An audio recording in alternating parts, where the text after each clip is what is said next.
Appena chiuso il capitolo delle battaglie contro la vecchia proprietà che intendeva costruire un mega centro commerciale proprio davanti al Castello del Cataio, che subito il prestigioso sito storico ritorna ad essere minacciato dallo spettro di un maxi polo commerciale.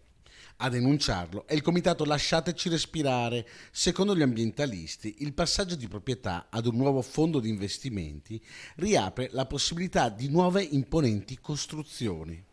Il primo atto, infatti, è il ricorso al Consiglio di Stato contro il vincolo espresso negli anni scorsi dalla Soprintendenza. In questi decenni ne abbiamo visti tantissimi di questi cambi, sono soprattutto questi fondi di investimento, insomma, no, che giocano su queste aree commerciali per speculazioni di carattere finanziario.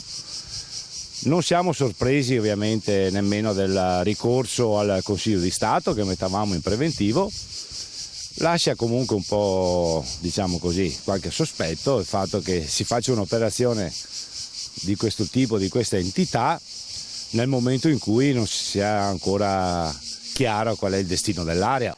Sull'area oggi non è possibile edificare, essendo in atto dall'aprile del 2018 il vincolo di tutela indiretta del Cataio emesso dalla Soprintendenza e confermato un paio di mesi fa dal TAR Veneto. Tuttavia, la nuova proprietà ha già annunciato che oggi depositerà il ricorso al Consiglio di Stato contro il provvedimento del Ministero. I comitati ambientalisti si dicono pronti a nuove battaglie per salvare l'area.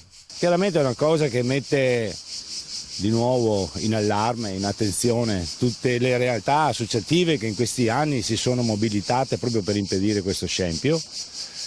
E faremo i passaggi necessari, un affiancamento al Ministero dentro il ricorso al Consiglio di Stato e riprenderemo quella rete formidabile di associazioni non solo ambientaliste ma del commercio, dell'agricoltura e gli amministratori per ricostruire un livello di opposizione netta e chiara.